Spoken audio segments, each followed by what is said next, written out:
Assalamu alaikum Kırgız elim, kandайсыңар? Bir туғандар, жақсысыңарбы? Бүгін 07-2020 7 май.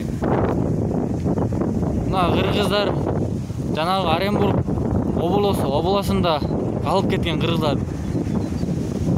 Кыскасы же ар эмес, же бери эмес боло албай орто жолдо калып кетти. Же аяк өтө албай атабыз, же бияка кете албай атабыз. Же тамак аштан жок, эйин тала суу жок деген. Эчтеке жок.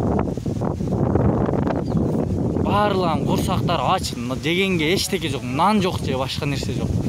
Туугандар, бийликтегилер карап койбойсуңарбы? Биякта бир 80 адам бар, 80 адам бар, бийликтегилер.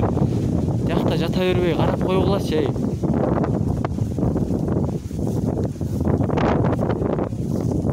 Мына туугандар, кара эле болду, кыргыз эли бир карап жардам болуп койбойсуңарбы?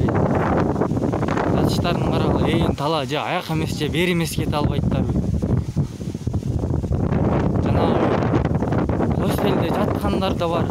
Аякта жанагы аэропортто күткөндөр бар, канча бир. Хостелде 1,5-2 айдай жаткан адамдар бар. Бияка келгендер.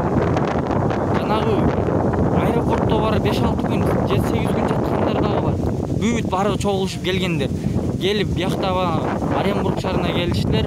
Келгенде ошол жерден постон тосуп, же ар эмес, же бери эмес кете албай калгандар. Сууда жок, нанна жок, эчтеке жок. Талаада калдылар, кыргыз эли, талаада эле калып карболдулар го. Мына карагыласаңар, мына. Биякта эжелер ыйлап атат, алып кеткиле деп.